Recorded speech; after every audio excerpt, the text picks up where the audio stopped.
અહીં બધા સમાજના આગેવાનો આજે આવ્યા છે. કદાચ એમણે પોતે ભણવાનું છોડ્યા પછી એ પહેલી વાર કોઈ નિશાળના કમ્પાઉન્ડમાં આવ્યા હશે. અને અહીં જે વડીલો બેઠા છે એ બધાને આજે ઈર્ષ્યા થતી હશે, થોડી મનમાં જલન થતી હશે. અહીંયા ધારાસભ્યો બેઠા હશે તો એમને થતું હશે, જિલ્લા પંચાયતના આગેવાનોને થતું હશે, કલેક્ટરને થોડી ઈર્ષ્યા આવતી હશે, ડીડીઓને ઈર્ષ્યા આવતી હશે, અહીં બેઠેલા બધા સમાજના વેપારી જગતના આગેવાનોને ઈર્ષ્યા આવતી હશે, અરે શિક્ષક મિત્રોને પણ ઈર્ષ્યા આવતી હશે. ઈર્ષ્યા એટલા માટે આવતી હશે કે અમે જયારે નિશાળમાં ગયા ત્યારે કોઈ અમારા ભાવ પણ નહોતું પૂછતું. અમારી બા બિચારી એકલી મૂકવા આવી હતી. અમારા બાપુજીને ખબર નહોતી કે કઈ તારીખે હું નિશાળમાં દાખલ થયો. અડોશ પડોશને ખબર નહોતી કે મેં ભણવાની શરૂઆત કરી. અને આજનો જમાનો જુઓ કે આ નાના નાના ટાબરિયા નિશાળે જાય અને રાજ્યનો મુખ્યમંત્રી એમને વધાવવા માટે હાજરી આપે તો ઈર્ષ્યા થાય એ બહુ સ્વાભાવિક છે. ઘણાને થતું હશે કે અત્યારે આપણે નિશાળમાં દાખલ થયા હોત તો કેટલું સારું. અહીંયા 11 લાખનું દાન આપે એની જોડે મુખ્યમંત્રી હાથ મિલાવતા નથી અને આ ટાબરિયાઓ જોડે હાથ મિલાવે છે. કોઈને પણ ઈર્ષ્યા થાય, પણ આ ઈર્ષ્યા સાત્વિક ઈર્ષ્યા છે. આ ઈર્ષ્યા મનને ગૌરવ અને આનંદ પરાવનારી ઈર્ષ્યા છે કે કેવો સારો દિવસ આવ્યો છે કે આપણું નાનકડું ગરીબ પરિવારનું બાળક શાળાએ જાય અને એક ઘટનાને આખું રાજ્ય ઉજવણી કરતું હોય, આનાથી અનેરો કોઈ અવસર ન હોઈ શકે. નિશાળો પહેલા પણ ઉનાળો આવ્યો હોય અને વેકેશન પૂરું થયું હોય અને ખુલી હશે, પણ ગામને ખબર જ નહીં હોય કે નિશાળ ક્યારે ખુલી, માસ્તર આયા છે કે નથી આયા, સરપંચને ખબર નહીં હોય. પહેલી વાર એવું વાતાવરણ બનાવ્યું છે ગામ આખાને ખબર પડે કે આજે શાળાઓ શરૂ થઈ, શિક્ષકો આવી ગયા, બાળકો જવા માંડ્યા અને અહીં બેઠેલા પ્રત્યેક બાળકને મનમાં એક સંસ્કાર થવાના છે કે શાળાએ જવાની ઘટના એ નાની ઘટના નથી. ઘણીવાર દીકરાને પરણાવીએ તો ગામ આખાને ભેગું કરીએ, દૂર દૂરથી સગાવાળાને નોતરીએ, લોકોને જમાડીએ અને ખબર છે પરણાયા પછી કેવા કેવા જોખમ આવવાના છે. પરણ્યા પછી છોકરો કોની સેવા કરશે એમાં પ્રશ્નચિહ્ન હોય. છતાંય દીકરો કે દીકરી પરણાવીએ ત્યારે મોટો જલસો કરીએ, પરંતુ શાળાના શિક્ષણથી એની આખી જિંદગી બનવાની છે. એ આખો પ્રસંગ જાણે કુટુંબમાં કોઈ ઘટના જ ન હોય, સમાજમાં એનું કોઈ મહાત્મય ન હોય, એવી પરિસ્થિતિ પેદા થઈ. ભાઈઓ બહેનો, બાળકના લગ્ન માટે જેટલો ઉત્સાહ હોય એના કરતા 1000 ગણો ઉત્સાહ એ શાળાએ જાય એ દિવસનો હોવો જોઈએ. કારણ કે એની આખી જિંદગીનો પાયો એ નિશાળમાં જઈને શું કરશે એના ઉપર છે.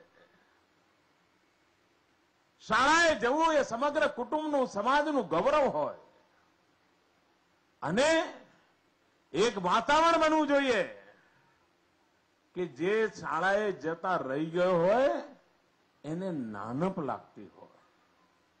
ગામમાં જઈને કોઈને પૂછીએ બહેનોને કે બહેનો તમારામાંથી કેટલું ભણેલા છે, કારણ હું આ કન્યા કેળવણીમાં જાઉં છું, બધી બહેનોને પૂછતો હોઉં છું.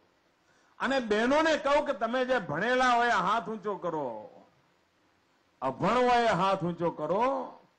તો બહેનો હાથ તો ઊંચો કરે પણ માથું નમાવી દેતી હોય છે. 60 વર્ષના માજીને પણ મેં પૂછ્યું હોય કે અભણ હોય તો હાથ ઊંચો કરો, એ માજી પણ શરમાઈ જાય છે. એને મનમાં ક્ષોભ થાય છે કે આ મારે સાંભળવાનો વારો આવ્યો, હું અભણ છું એ મારે સાંભળવાનું.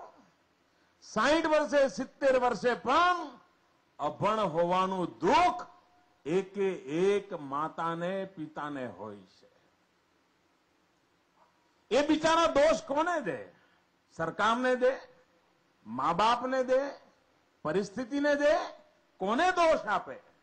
પણ એના મનમાં એક ક્ષોભ રહેતો હોય છે કે અમે દુનિયાની નજરોમાં અભણ છીએ, અમે ભણ્યા નથી.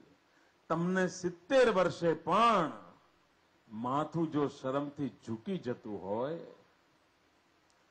તમને કોઈની જોડે આંખ મિલાવતા શરમ આવતી હોય કે અરે અમે અભણ છીએ, તો આપણે નક્કી કરીએ કે આપણા જિંદગીમાં તો જે થયું તે થયું, પણ આપણે એવી ભૂલ ન કરીએ કે આપણા છોકરા મોટા થાય અને કોઈ એમને પૂછે અને એમને શરમાવાનો વારો આવે, એવી પરિસ્થિતિ પેદા ન થાય, એની કાળજી આપણે લઈએ. ભાઈઓ બહેનો, આ ઝાંપ ગામ અમદાવાદથી દૂર નથી,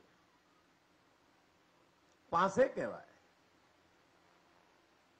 અહીં શિક્ષકની નોકરી લેવી હોય તો જૂના જમાનામાં જરૂર રૂપિયા દેતા હશે કે ભાઈ પાસે છે, હાજ પડે ઘેર જવાય.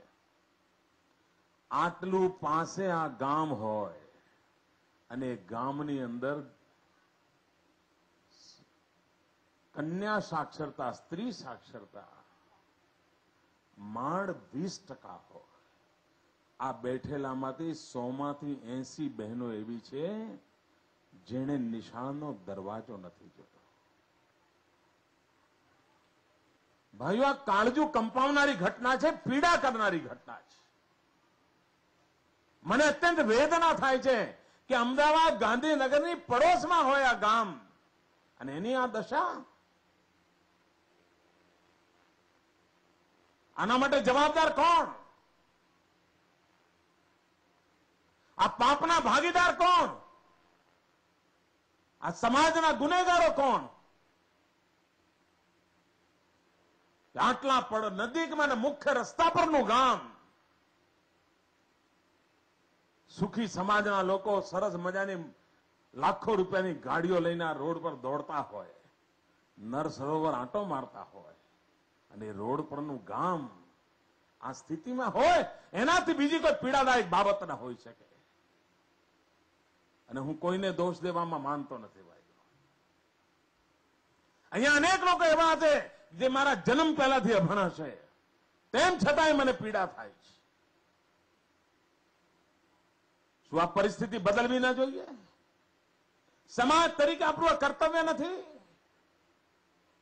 અને એટલા માટે સમગ્ર રાજ્યમાં આ હલેક જગાવી પડી છે, એક ધૂણી દખાવી પડી છે. આપણા રાજ્ય આટલું બધું પ્રગતિશીલ રાજ્ય કહેવાય.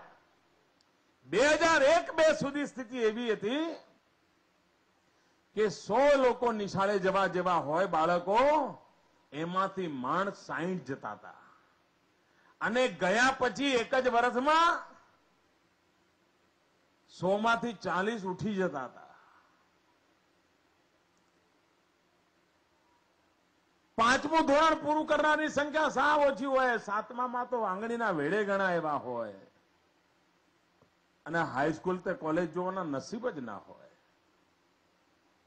આ દારિદ્ર્યપૂર્ણ સ્થિતિ બદલવા માટે આ ધોમ ધકતા તાપમાં 40-45 તાપમાનનો પારો ચડેલો હોય, ધૂળની ડમરીઓ ઉડતી હોય, આખી સરકારને ગાંધીનગરથી હું ગુજરાતના ગામડાઓ ખૂંદવા માટે મોકલું છું. મુખ્યમંત્રી જાય છે, મંત્રીઓ જાય છે, ધારાસભ્યો જાય છે, સંસદ સભ્યો જાય છે, કલેક્ટરો જાય છે, સચિવો જાય છે, મુખ્ય સચિવ જાય છે, બધા જ જાય છે. અને 3 દિવસ એક વાતાવરણ બનાવીએ છીએ. અને એનું પરિણામ આવ્યું છે. પરિણામ એ આવ્યું છે આજે કે શાળાએ જવાની ઉંમરના 100 બાળકો શાળાએ જવાના દાખલ થવા માંડ્યા છે. એનું પરિણામ એ આવ્યું છે કે પહેલા 100 માંથી 40 ઉઠી જતા હતા, આજે માણ 2 ઉઠી જાય છે. પણ મને તો 2 ઉઠી જાય છે એનું પણ દુઃખ છે. એક પણ બાળક ભણવાનું છોડે શું કરવા?